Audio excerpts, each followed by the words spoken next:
ਦਰਸ਼ਕੋ break ਤੋਂ ਬਾਅਦ ਤੁਹਾਡਾ ਸਵਾਗਤ ਹੈ ਜੀ। ਡਾਕਟਰ ਸਾਹਿਬ ਸਾਡੇ ਕੋਲ ਕਮੈਂਟ ਆਇਆ ਹੈ। ਤੁਹਾਡੇ ਆਉਣ ਤੋਂ ਪਹਿਲਾਂ ਹੁਣ ਅਸੀਂ ਪਹਿਲਾਂ ਆਪਣੇ ਵਿਜ਼ਿਟਰਸ ਨੂੰ ਜਿਹੜਾ ਹੈ ਉਹ ਨਵਾਜ਼ ਲਈਏ ਜੀ। ਵੀਰ ਪਰਮਜੀਤ ਸਿੰਘ ਲਿਖਦੇ ਨੇ, Gurfateh everybody, doctor Sahib and team, brilliant work, very funny jokes you shared, but very at the same time how Badals are fooling innocent people. Long live TV84, Khalistan ਜ਼ਿੰਦਾਬਾਦ ਜ਼ਿੰਦਾਬਾਦ ਜ਼ਿੰਦਾਬਾਦ। ਬਹੁਤ ਸ਼ੁਕਰੀਆ ਵੀਰ ਪਰਮਜੀਤ ਸਿੰਘ ਜੀ, ਤੁਸੀਂ ਠੀਕ ਕਿਹਾ। ਬੇਸ਼ੱਕ ਅਸੀਂ ਹਲਕੇ ਅੰਦਾਜ਼ 'ਚ ਇਹਨਾਂ ਦਾ ਕਰਤੂਤਾਂ ਨੂੰ ਦਾ ਪਰਦਾਫਾਸ਼ ਕਰਦੇ ਹਾਂ, ਪਰ ਦਿਲ ਰੋ ਰਿਹਾ ਹੁੰਦਾ ਹੈ ਕਿ ਵੀ ਸਾਡੀ ਧਰਤੀ ਸਾਡੇ ਲੋਕਾਂ ਨਾਲ ਕਿਸ ਕਿਸਮ ਦਾ ਵਿਹਾਰ ਔਰ ਇਹ ਕਿਸ ਕਿਸਮ ਦੇ ਜਿਹੜੇ ਬੇਈਮਾਨ ਲੋਕ ਨੇ ਉਹਨਾਂ ਦੇ ਹੱਥ 'ਚ ਪਾਵਰ ਆਈ ਹੋਈ ਹੈ ਜੀ। ਵੀਰ ਗੁਰਪ੍ਰੀਤ ਸਿੰਘ ਲਿਖਦੇ ਨੇ, Simranjeet Singh Mann said we can not win in armed fight because we don't have big mountains.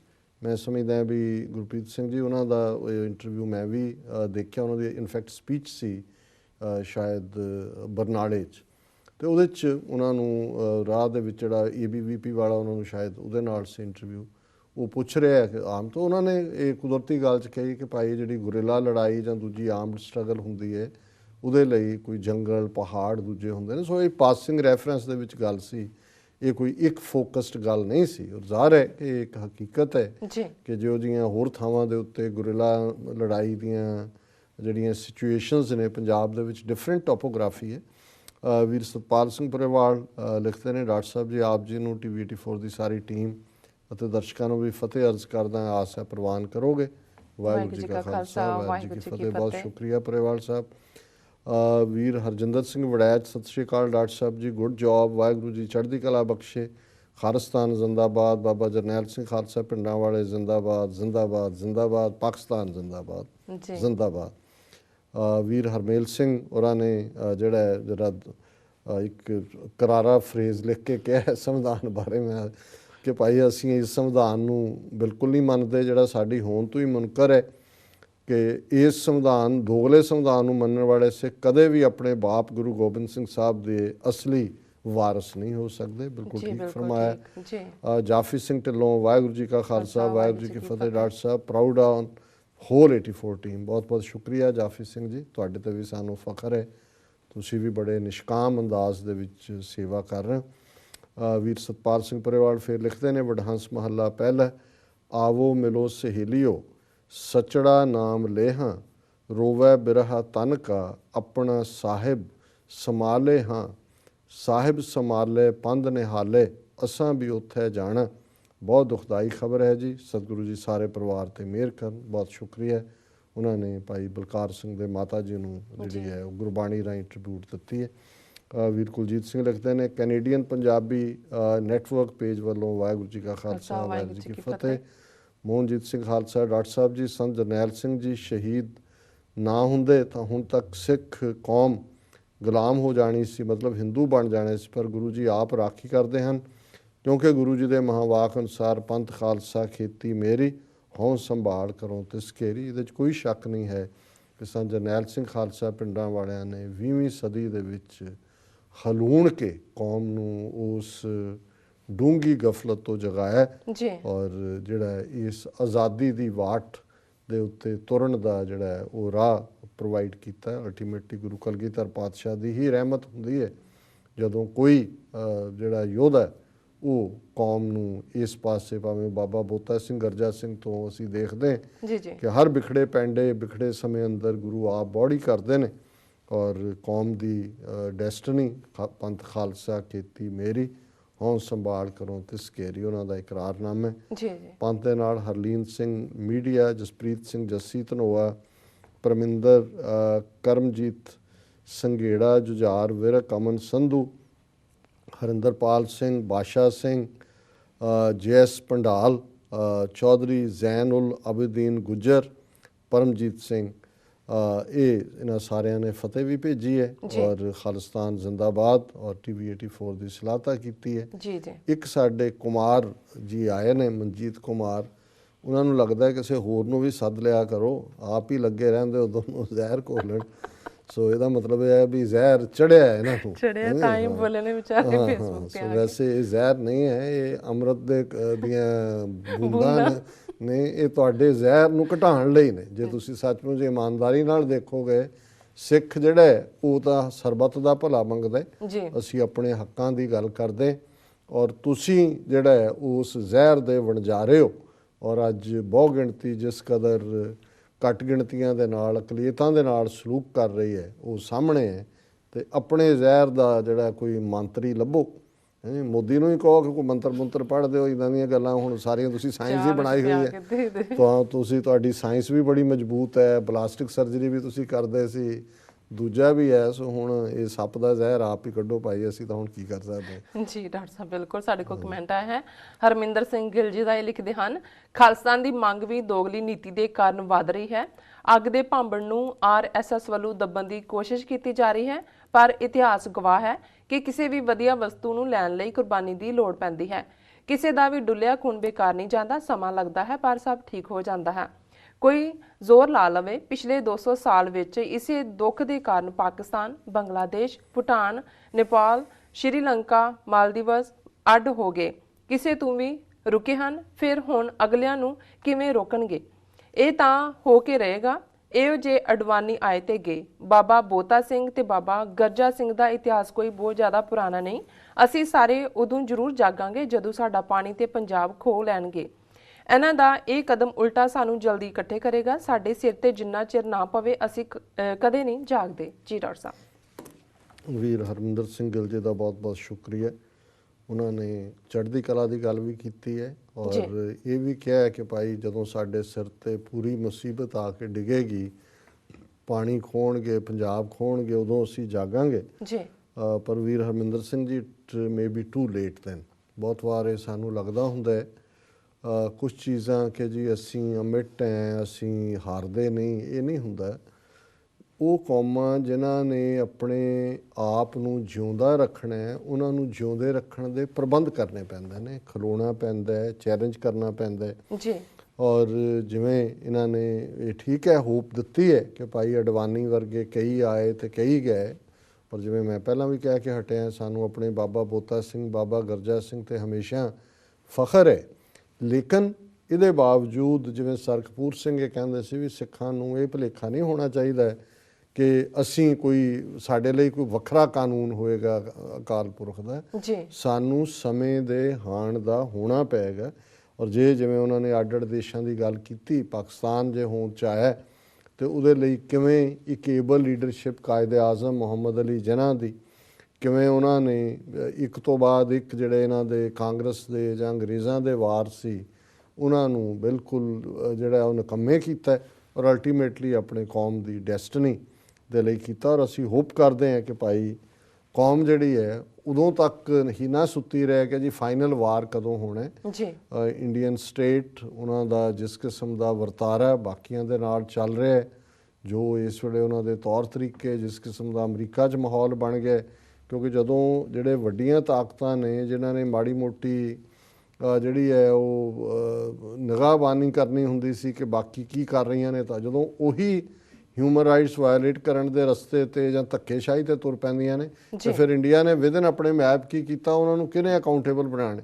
ਪਰ ਇਹਨਾਂ ਦਾ ਵੀਰ ਹਰਮਿੰਦਰ ਸਿੰਘ ਗਿੱਲ ਜੀ ਦਾ ਬਹੁਤ ਬਹੁਤ ਸ਼ੁਕਰੀਆ। ਜੀ ਡਾਕਟਰ ਸਾਹਿਬ, ਸਾਡੇ ਕੋਲ ਅਗਲਾ ਕਮੈਂਟ ਹੈ ਸਤਪਾਲ ਸਿੰਘ ਪੁਰੇਵਾਲ ਜੀ ਦਾ। ਇਹ ਲਿਖਦੇ ਹਨ, ਇੱਕ ਸਵਾਲ ਹੈ ਜੀ ਕਿ ਬੈਂਸ ਭਰਾਵਾਂ ਨੇ ਅਜਿਹਾ ਕੀ ਕੀਤਾ ਕਿ ਕੇਜਰੀਵਾਲ ਨੂੰ ਉਹਨਾਂ ਨਾਲ ਸਮਝੌਤਾ ਕਰਨ ਲਈ ਮਜਬੂਰ ਹੋਣਾ ਪਿਆ। ਦੂਜਾ ਸਵਾਲ ਹੈ ਕਿ ਬਾਬੇ ਨਾਨਕ ਦੀ ਵਿਚਾਰਧਾਰਾ ਨੂੰ ਮੰਨਣ ਵਾਲੇ ਬਾਕੀ ਸਿੱਖ ਉਹ ਕੁਝ ਕਿਉਂ ਨਹੀਂ ਕਰ ਸਕੇ। ਤੀਜਾ, ਜੇ ਕਿਤੇ ਸਿੱਖ ਖਾਉਣ ਵਾਲੇ ਲੀਡਰ ਠੀਕ ਕੰਮ ਕਰਦੇ ਤਾਂ ਸਾਨੂੰ ਕਿਸੇ ਕੇਜਰੀਵਾਲ ਝਾਕਣ ਦੀ ਲੋੜ ਨਹੀਂ ਪੈਂਦੀ। ਜੀ ਡਾਕਟਰ ਸਾਹਿਬ। ਵੀਰ ਪੁਰੇਵਾਲ ਜੀ ਦਾ ਬਹੁਤ ਬਹੁਤ ਸ਼ੁਕਰੀਆ। ਇਹ ਕੱਲ੍ਹ ਹੀ ਉਹਨਾਂ ਦਾ ਕਮੈਂਟ ਸੀ ਤੇ ਕਿਉਂਕਿ 3rd ਸੈਕਸ਼ਨ ਤੇ ਆਇਆ ਸੀ, ਉਦੋਂ ਤੱਕ ਸਾਡਾ ਪ੍ਰੋਗਰਾਮ ਮੁੱਕ ਜਾਂਦਾ ਜੀ। ਮੈਂ ਲਾਸਟ ਤੋਂ ਸ਼ੁਰੂ ਕਰਾਂਗਾ ਔਰ ਇਹਨਾਂ ਦੀ ਬਿਲਕੁਲ ਠੀਕ ਆਬਜ਼ਰਵੇਸ਼ਨ ਹੈ, ਕਿਉਂਕਿ ਇਸ ਵੇਲੇ ਜਿਹੜੇ ਬਾਹਰ ਡਾਇਸਪੋਰਾ ਸਿੱਖ ਨੇ ਉਹਨਾਂ ਦੇ ਵਿੱਚ ਦੋ ਜਿਹੜੀ ਸੋਚ ਹੈ। ਇੱਕ ਤਾਂ ਉਹ ਨੇ ਜਿਹੜੇ ਸਾਡੇ ਵਾਂਗ ਅਸੀਂ ਸਮਝਦੇ ਹਾਂ ਕਿ ਇਹਨਾਂ ਰਾਸ਼ਟਰਵਾਦੀ ਪਾਰਟੀਆਂ ਦਾ ਜਿਨ੍ਹਾਂ ਦਾ ਏਜੰਡਾ ਹੈ, ਇਹਨਾਂ 'ਚੋਂ ਸਾਡਾ ਭਲਾ ਨਹੀਂ ਨਿਕਲਣਾ। ਅਲਟੀਮੇਟਲੀ ਇਹ ਇੱਕ ਪਾਰਟੀ ਦੀ ਗੁਲਾਮੀ 'ਚੋਂ, ਜਾਂ ਜਿਵੇਂ ਇੱਕ ਲੀਡਰ ਕਹਿ ਰਿਹਾ ਸੀ, ਇਹ ਇਵੇਂ ਹੀ ਹੈ ਕਿ ਤੁਸੀਂ ਇੱਕ ਵਾੜੇ 'ਚੋਂ ਭੇਡਾਂ ਨੂੰ ਧੱਕੋ ਤੇ ਦੂਜੇ ਵਾੜੇ 'ਚ ਵਾੜ ਦਿਓ ਔਰ ਇਹਦੇ 'ਚੋਂ ਸਾਡਾ ਕੁਛ ਨਹੀਂ ਨਿਕਲਣਾ। ਪਰ ਇੱਕ ਉਹ ਸੋਚ ਵਾਲੇ ਨੇ ਜਿਨ੍ਹਾਂ 'ਚ ਵੀਰ ਸਤਪਾਲ ਸਿੰਘ ਪੁਰੇਵਾਲ ਨੇ, ਵੈਸੇ ਵੀ ਮੇਰੇ ਨਾਲ ਰੈਗੂਲਰਲੀ ਸੰਪਰਕ 'ਚ ਰਹਿੰਦੇ ਨੇ, ਇਹ ਸਮਝਦੇ ਨੇ ਕਿ ਇੱਕ ਵਾਰੀ ਜੇ ਬਾਦਲਾਂ ਦਾ ਜੱਫਾ ਟੁੱਟਦਾ ਹੈ, ਇਹਨਾਂ ਦਾ ਸਟੇਟਸ ਕੋ ਟੁੱਟਦਾ ਹੈ, ਉਹ ਭਾਵੇਂ ਆਮ ਆਦਮੀ ਪਾਰਟੀ ਤੋੜਦੀ ਹੈ, ਤੇ ਉਹਦੇ 'ਚੋਂ ਸਾਡੇ ਲਈ ਕੋਈ ਭਵਿੱਖ ਦੇ ਵਿੱਚ ਕੰਮ ਕਰਨ ਦਾ ਰਸਤਾ ਬਚੇਗਾ ਵੀ ਜੇ ਇਹ ਵਾਪਸ ਪਾਵਰ 'ਚ ਆਉਂਦੇ ਨੇ, ਇਹ ਤਾਂ ਜਿਹੜੀ ਹੈ ਉਹਨੂੰ ਬਿਲਕੁਲ ਹੀ ਕੁਚਲ ਦੇਣਗੇ। ਔਰ ਮੈਂ ਇਸ ਈਵਨ ਆਰਗੂਮੈਂਟ ਨਾਲ ਵੀ ਅਸਹਿਮਤ ਨਹੀਂ ਹਾਂ, ਔਰ ਮੈਂ ਇਹ ਸਮਝਦਾ ਹਾਂ, ਪਰ ਫਿਰ ਵੀ ਇੱਕ ਪਹਿਰੇਦਾਰ ਹੋਣ ਦੇ ਨਾਤੇ ਮੈਂ ਸਮਝਦਾ ਵੀ ਸਾਡਾ ਪਿਛੋਕੜ ਕੌਮੀ ਤੌਰ 'ਤੇ ਇਹ ਰਿਹਾ ਵੀ ਅਸੀਂ ਜਿੱਥੇ 2 ਵੇਲੇ ਦੀ ਅਰਦਾਸ 'ਚ ਮੰਗਦੇ ਹਾਂ ਅਕਾਲ ਪੁਰਖ ਤੋਂ ਕਿ ਸਿੱਖਾਂ ਨੂੰ ਭਰੋਸਾ ਦਾਨ ਵੀ ਮੰਗਦੇ ਹਾਂ, ਭਰੋਸਾ ਸੈਲਫ ਕੌਨਫੀਡੈਂਸ ਨੂੰ ਕਹਿੰਦੇ, ਅਤੇ ਵਸਾਹ ਦਾਨ ਵੀ ਮੰਗਦੇ, ਟਰਸਟ ਜੀ। ਇਸ ਲਈ ਅਸੀਂ ਟਰਸਟ ਵੀ ਕਰਦੇ ਹਾਂ, ਔਰ ਜਦੋਂ ਅਸੀਂ ਟਰਸਟ ਕਰਦੇ ਹਾਂ ਬਲਾਈਂਡ ਟਰਸਟ ਕਰਦੇ ਹਾਂ। ਸੋ ਅਸੀਂ ਇਹ ਸਮਝਦੇ ਹਾਂ ਕਿ ਭਾਵੇਂ ਤੁਸੀਂ ਕਈ ਵਾਰ ਕੁਝ ਪਾਲਿਸੀਜ਼ ਐਡ ਹੌਕ ਵੀ ਹੁੰਦੀਆਂ, ਪਰ ਜਿਵੇਂ ਬਿਲਕੁਲ ਤੁਸੀਂ ਆਪਣੇ ਏਜੰਡੇ ਹੀ ਗਿਵ ਅਪ ਕਰ ਦਿਓ ਔਰ ਉਹ ਤੁਹਾਨੂੰ ਲੱਗੇ ਹੀ ਨਾ ਕਿ ਬਈ ਇਹਦੇ ਨਾਲ ਕੁਝ ਜੁੜਿਆ ਹੋਇਆ, ਔਰ ਇਹਦੇ 'ਚ ਉਹਨਾਂ ਨੇ ਠੀਕ ਕਿਹਾ ਕਿ ਭਾਈ ਜੇ, ਔਰ ਇਹ ਗੱਲ ਮੈਂ ਅਕਸਰ ਆਪਣੇ ਪ੍ਰੋਗਰਾਮਾਂ 'ਚ ਕਹੀ ਹੈ ਕਿ ਜਿਹੜਾ ਗੈਪ ਕਾਂਗਰਸ ਔਰ ਬਾਦਲ ਦੋਨਾਂ ਨੂੰ ਹੀ ਲੋਕ ਨਫ਼ਰਤ ਕਰਦੇ ਨੇ, ਜਿਹੜਾ ਵਿੱਚ ਗੈਪ ਕ੍ਰੀਏਟ ਹੋਇਆ ਸੀ ਜੀ, ਉਹ ਸਾਡੀਆਂ ਧਿਰਾਂ ਫੇਲ ਹੋਈਆਂ ਨੇ। ਮੈਨੂੰ ਕੋਈ ਐਕਨੋਲੇਜ ਕਰਨ 'ਚ ਕੋਈ ਘਬਰਾਹਟ ਜਾਂ ਕੋਈ ਝਿਜਕ ਜਾਂ ਕੋਈ ਹਿਚਕਿਚਾਹਟ ਨਹੀਂ ਹੈ ਕਿ ਜੇ ਅਸੀਂ ਕ੍ਰੈਡੀਬਲ ਤੀਸਰਾ ਧਿਰ ਬਣੇ ਹੁੰਦੇ ਔਰ ਸਾਡੇ ਕੋਲ ਓਪਰਚੁਨਿਟੀ ਜਿਹੜੀ ਸਰਬੱਤ ਖਾਲਸਾ ਦਾ ਬੈਸਟ ਆਈ ਕਿ ਵੀ 5 ਲੱਖ ਸਿੱਖ ਵੀ ਇਕੱਠੇ ਹੋਣ, ਅਸੀਂ ਉਹਦੇ 'ਚੋਂ ਨਹੀਂ ਜਿਹੜਾ ਹੈ ਉਹ ਇਮਾਨਦਾਰੀ ਨਾਲ ਉਹਦੇ 'ਚੋਂ ਅਸੀਂ ਕੁਛ ਪੋਲੀਟੀਕਲੀ ਜਾਂ ਰਿਲੀਜੀਅਸਲੀ ਵੀ ਨਹੀਂ ਕੱਢ ਸਕੇ। ਨਤੀਜੇ ਦੇ ਤੌਰ 'ਤੇ ਜਿਹੜਾ ਇਸ ਗੈਪ ਦੇ ਵਿੱਚ ਆਮ ਆਦਮੀ ਪਾਰਟੀ ਆਈ ਹੈ। ਸੋ ਹੈਵਿੰਗ ਸੈਡ ਦੈਟ, ਮੈਂ ਸਮਝਦਾ ਕਿ ਵੀ ਨਿਕਲਣਾ ਇਹਦੇ 'ਚੋਂ ਕੁਛ ਨਹੀਂ ਹੈ ਸਿੱਖਾਂ ਲਈ। ਇਹ ਗੱਲ ਭਾਵੇਂ ਲਿਖ ਕੇ ਰੱਖ ਲਓ, ਸਾਡੇ ਕੁਛ ਵੀਰ ਨਾਰਾਜ਼ ਵੀ ਹੁੰਦੇ ਨੇ ਇਸ ਗੱਲ ਦੇ ਉੱਤੇ, ਪਰ ਮੈਂ ਇਹ ਕਹਿਣਾ ਚਾਹੁੰਦਾ ਕਿ ਵੀ ਇਹ ਕੁਛ ਹਾਲਤਾਂ 'ਚ ਇਹ ਠੀਕ ਹੈ, ਅੱਜ ਸੈਲੀਬ੍ਰੇਸ਼ਨ ਵੀ ਹੋਏਗੀ, ਬਦਲ ਦਿੱਤਾ ਹੋ ਗਿਆ, ਪਰ ਇਨ ਦਾ ਐਂਡ ਆਫ ਦਾ ਡੇ ਇਹ ਵੀ ਇੱਕ ਵਾੜੇ 'ਚੋਂ ਨਿਕਲ ਕੇ ਦੂਜੇ ਵਾੜੇ 'ਚ ਵੜਨ ਵਾਲੀ ਗੱਲ ਹੈ। ਇਹਨਾਂ ਤਿਲਾਂ 'ਚ ਤੇਲ ਨਹੀਂ ਹੈ। ਇਹਨਾਂ ਦਾ ਵੀਰ ਪੁਰੇਵਾਲ ਜੀ ਦਾ ਬਹੁਤ ਬਹੁਤ ਸ਼ੁਕਰੀਆ ਜੀ। ਡਾਕਟਰ ਸਾਹਿਬ, ਪ੍ਰੋਗਰਾਮ ਦੇ ਐਂਡ ਵਿੱਚ ਤੁਸੀਂ ਸਾਡੇ ਦਰਸ਼ਕਾਂ ਨੂੰ ਦੱਸ ਦਿਓ ਅੱਜ ਦਾ ਵਿਚਾਰ। ਅੱਜ ਦੇ ਵਿਚਾਰ ਲਈ ਅਸੀਂ ਪੰਜਵੇਂ ਪਾਤਸ਼ਾਹ ਦਾ ਰਾਗ ਦੇਵ ਗੰਧਾਰੀ ਵਿਚਲਾ ਸ਼ਬਦ ਚੁਣਿਆ ਜੀ। ਹਰ ਰਾਮ ਨਾਮ ਜਪ ਲਾਹਾ, ਗਤ ਪਾਵਹਿ ਸੁਖ ਸਹਿਜ ਆਨੰਦਾ, ਕਾਟੇ ਜਮ ਕੇ ਫਾਹਾ ਰਹਾਓ, ਖੋਜਤ ਖੋਜਤ ਖੋਜ ਵਿਚਾਰਿਓ, ਹਰ ਸੰਤ ਜਨਾ ਪੈ ਆਹਾ, ਤਿਨ੍ਹਾਂ ਪ੍ਰਾਪਤ ਇਹੋ ਨਿਧਾਨਾ, ਜਿਨ੍ਹਾਂ ਕੈ ਕਰਮ ਲਿਖਾਹਾ, ਸੇ ਵਡਭਾਗੀ ਸੇ ਪਤਵੰਤੇ, ਸੇਈ ਪੂਰੇ ਸ਼ਾਹ, ਸੁੰਦਰ ਸੁਗੜ ਸਰੂਪ ਤੇ ਨਾਨਕ, ਜਿਨੇ ਹਰ ਹਰ ਨਾਮ ਵਿਸਾਹਾ ਜੀ। ਹੁਣ ਇਹ ਪੰਜਵੇਂ ਪਾਤਸ਼ਾਹ ਨੇ ਆਪਣੇ ਮਨ ਨੂੰ ਸਾਨੂੰ ਜਾਂਚ ਦੱਸੀ ਹੈ ਕਿ ਅਸੀਂ ਕਿਵੇਂ ਆਪਣੇ ਮਨ ਦਾ ਅਕੀਦਾ, ਆਪਣੇ ਮਨ ਦਾ ਫੋਕਸ, ਮਨ ਦਾ ਕੇਂਦਰ ਰੱਬ ਦੇ ਨਾਂ ਨੂੰ ਬਣਾਉਣਾ ਹੈ। ਔਰ ਇਹ ਗੱਲ ਸਮਝਾਈ ਹੈ, ਹਰ ਰਾਮ ਨਾਮ ਜਪ ਲਾਹਾ, ਕਿ ਹੇ ਮੇਰੇ ਮਨ ਉਸ ਵਾਹਿਗੁਰੂ ਦੇ ਨਾਂ ਨੂੰ, ਇਹ ਰਾਮ ਦਸ਼ਰਥ ਦਾ ਬੇਟਾ ਨਹੀਂ ਹੈ, ਰਮਿਆ ਹੋਇਆ ਓਮਨੀ ਪ੍ਰੈਜ਼ੈਂਟ ਜਿਹੜਾ ਸਭ 'ਚ ਹੈ ਜੀ, ਕਿ ਹੇ ਮੇਰੇ ਮਨ ਇਸ ਰੱਬ ਦੀ ਯਾਦ ਦੇ ਵਿੱਚ ਜੁੜ, ਜਿਹੜਾ ਕਿ ਚਾਰੇ ਪਾਸੇ ਰਮਿਆ ਹੋਇਆ। ਇਹ ਫਾਇਦੇ ਦਾ ਸੌਦਾ ਲਾਹਾ। ਅਸੀਂ ਆਮ ਕਹਿੰਦੇ ਹਾਂ ਜੀ ਕੀ ਲਾਹ ਖੱਟਿਆ, ਕਿ ਭਾਈ ਇਹ ਲਾਭ ਦਾ ਸੌਦਾ ਹੈ। ਕੀ ਲਾਭ ਹੁੰਦਾ ਹੈ? ਗਤ ਭਾਵੈ ਸੁਖ ਸਹਿਜ ਆਨੰਦਾ, ਕਾਟੇ ਜਮ ਕੇ ਫਾਹ, ਕਿ ਰੱਬ ਦੀ ਯਾਦ ਜੁੜਨ ਦੇ ਨਾਲ ਪਹਿਲਾ ਇਮੀਡੀਏਟ ਫਾਇਦਾ ਤਾਂ ਹੈ ਵੀ ਅੰਦਰ ਆਨੰਦ ਆ ਜਾਂਦਾ ਹੈ, ਅੰਦਰ ਖੁਸ਼ੀ ਹੁੰਦੀ ਹੈ, ਪ੍ਰਗਾਸ ਹੁੰਦਾ ਹੈ, ਵਿਗਾਸ ਹੁੰਦਾ ਹੈ, ਮਨ ਸਹਿਜ ਦੇ ਵਿੱਚ ਆ ਜਾਂਦਾ ਹੈ, ਟਿਕਾ 'ਚ ਆ ਜਾਂਦਾ ਹੈ। ਕਾਟੇ ਜਮ ਕੇ ਫਾਹ, ਕਿ ਜਮ ਦੀ ਫਾਂਸੀ ਕੱਟੀ ਜਾਂਦੀ ਹੈ। ਹੁਣ ਇਹਦਾ ਮਤਲਬ ਇਹ ਨਹੀਂ ਵੀ ਬੰਦਾ ਮਰਦਾ ਨਹੀਂ ਹੈ, ਪਰ ਇੱਕ ਜਿਹੜਾ ਮੌਤ ਦਾ ਡਰ ਹੈ, ਕਿਉਂਕਿ ਜਿਹੜੇ ਲੋਕ ਗੁਨਾਹ ਵਾਲਾ ਜੀਵਨ ਜਿਉਂਦੇ ਨੇ, ਔਰ ਗੁਰੂ ਸਾਹਿਬ ਨੇ ਪਾਪ ਔਰ ਪੁੰਨ ਨੂੰ ਬੜਾ ਸਿੰਪਲੀ ਡਿਫਾਈਨ ਕੀਤਾ ਕਿ ਵੀ ਸੇ ਡਰੇ ਜੇ ਪਾਪ ਕਮਾਵਦਾ, ਧਰਮੀ ਵਿਗਸੇਤ। ਪਾਪੀ ਦੇ ਅੰਦਰ ਡਰ ਹੁੰਦਾ ਹੈ, ਮੌਤ ਵੀ ਇੱਕ ਡਰ ਹੈ ਜੀ। ਔਰ ਜਿਹੜਾ ਧਰਮ ਦੇ ਨਾਲ ਜੁੜਿਆ ਹੋਇਆ, ਸੱਚ ਨਾਲ ਜੁੜਿਆ ਹੋਇਆ, ਖੇੜੇ 'ਚ ਹੁੰਦਾ ਹੈ, ਵਿਗਾਸ 'ਚ ਹੁੰਦਾ ਹੈ। ਔਰ ਇਹ ਜਦੋਂ ਅਸੀਂ ਰੱਬ ਦੀ ਯਾਦ 'ਚ ਜੁੜਦੇ ਹਾਂ ਤੇ ਮੌਤ ਦਾ ਡਰ ਖਤਮ ਹੋ ਜਾਂਦਾ ਹੈ। ਇਹੀ ਰਹਾਉ ਦੀ ਪੰਕਤੀ ਹੈ। ਖੋਜਤ ਖੋਜਤ ਖੋਜ ਵਿਚਾਰਿਓ, ਹਰ ਸੰਤ ਜਨਾ ਪੈ ਆਹ, ਕਿ ਮੈਂ ਜਿੰਨੀ ਢੂੰਡ ਕੀਤੀ ਇਸ ਰੂਹਾਨੀ ਦੁਨੀਆ ਦੀ, ਖੋਜ ਖੋਜ ਕੇ मैं इस दे उत्ते इस नतीजे ते पहुंचिया विचारियो इस दे उत्ते मेरी विचार फोकस हुई जी पै हुंदा पास कि हर संत जना पै आह कि भाई रब दे बंदियां दी संगत दे विच आ। यही मेरी सारी खोज का नतीजा सी। तिन्ह प्राप्त इहो निधान जिन्ह कै कर्म लिखा। निधान कहते ने खजाने नूं भी ये रब दी याद का खजाना उन्होंने ही मिलता है जिन्हां दे उत्ते निरंकार दा कर्म हुंदा है, निरंकार दी बख्शिश हुंदी है, जिन्हां दे कर्म लिखे हुंदे ने। लिखने किने ने? उस रब नहीं तुहाडे अंदर अपना दर्द, अपनी पीड़, अपना वैराग ते फिर अपना मिलाप, अपना संजोग पैदा करना हुंदा है। से बड़ भागी से पतवंते से ही पूरे शाह कि जिन्हां दे कर्मां दे विच जिन्हां दे उत्ते अकाल पुरख दा कर्म हुंदा है, रब दी याद, रब दा प्यार जिन्हां नूं मिलदा है जी वो वड्डे भागां वाले ने, बड़ भागी। पतवंते उही पत वाले ने, ऑनर वाले ने। ऑनर उन्हां दे कोल ही है जिन्हां दे कोल रब दी याद है। से ही पूरे शाह। शाह वो नहीं जिहदे कोल $1 मिलियन दा घर है जां अकाउंट च बिलियन पिया है। पूरे उही शाह ने, शाहूकार ने जिन्हां दे कोल रब दी याद है।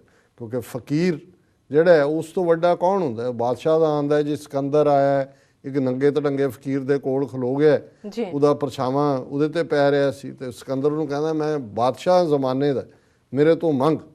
ਉਹ ਕਹਿੰਦਾ ਮੈਂ ਮੰਗਤਿਆਂ ਤੋਂ ਨਹੀਂ ਮੰਗਦਾ, ਤੂੰ ਜੇ ਕੋਈ ਕਰਨਾ ਹੈ ਤਾਂ ਪਾਸੇ ਹੋ ਜਾ, ਜਿਹੜੀ ਰੱਬ ਦੀ ਧੁੱਪ ਆ ਰਹੀ ਹੈ ਇਹ ਤੂੰ ਰੋਕੀ ਹੋਈ ਹੈ। ਜੀ ਸੋ ਇਹ ਹੈ, ਇਹ ਫਕੀਰੀ ਹੈ ਕਿਉਂਕਿ ਉਹ ਜਿਹੜਾ ਰੱਬ ਦੇ ਨਾਲ ਜੁੜਿਆ ਹੋਇਆ ਉਹ ਸ਼ਾਹੂਕਾਰ ਹੈ। ਸੁੰਦਰ ਸੁਗੜ ਸਰੂਪ ਤੇ ਨਾਨਕ ਜਿਨੇ ਹਰ ਹਰ ਨਾਮ ਵਿਸਾਹ ਕਿ ਜਿਨ੍ਹਾਂ ਨੇ ਰੱਬ ਦਾ ਨਾਮ ਖਰੀਦਿਆ। ਵਿਸਾਹ ਇਹ ਟਰਸਟ ਵਾਲਾ ਵਿਸਾਹ ਨਹੀਂ ਹੈ, ਇਹ ਹੈ ਕਿ ਜਿਹਨੇ ਰੱਬ ਦੇ ਪਿਆਰ ਦਾ ਸੌਦਾ ਕੀਤਾ ਆਪਣਾ ਸਿਰ ਦੇ ਕੇ, ਉਹ ਜਿਹੜੇ ਨੇ ਫਿਰ ਸੋਹਣੇ ਲੱਗਦੇ ਨੇ। ਸੁੰਦਰ ਸੁਗੜ, ਸੁਗੜ ਹੁੰਦਾ ਹੈ ਡੈਕਸਟਰਸ, ਉਹਨਾਂ ਦੇ ਵਿੱਚ ਜਿਹੜਾ ਆਰਟ ਹੁੰਦਾ ਹੈ, ਕਮਾਲ ਹੁੰਦਾ ਹੈ ਉਹਨਾਂ ਦੇ ਵਿੱਚ, ਸੁਚੱਜਾਪਨ ਹੁੰਦਾ ਹੈ। ਸਰੂਪ, ਰੂਪ ਆਮ ਹੈ, ਖੂਬਸੂਰਤੀ ਸਰੂਪ, रूप दे उत्ते भी स्वरूप, खूबसूरती, सुंदर सुगड़ स्वरूप ते नानक पंजवें पातशाह याद करवाते ने कि जिन्हां दे अंदर वाहिगुरू दी याद है वो फिर सोहणे लगते हैं, सुचज्जे जीवन वाले हुंदे ने, जिन्हें हर हर नाम विसाह, जिन्हां ने रब दे नां दा जिहड़ा वो सौदा कीता होया, खरीदिया होया रब नूं। जी डॉक्टर साहब तुहाडा बहुत बहुत शुक्रिया। तुसीं अज दे अहम इशू ते अज दा विचार साडे दर्शकां नाल साझा कीता। इस नाल अपने व्यूअर्स कोल ने इजाजत। व्यूअर्स साडे प्रोग्राम दा समां इत्थे समाप्त हुंदा है। तुसीं अपनी राय ते सुझाव सानूं भेजना भुल्लना साडे इस पते ते sos@tvh4.tv ते असीं अपना प्रोग्राम लैके फिर दोबारा हाजिर होवांगे। तद तक लई मैनूं ते अपना सुना गया दो। देखते रहो TV84, बुला दिओ फतेह। वाहिगुरू जी का खालसा, वाहिगुरू जी की फतेह।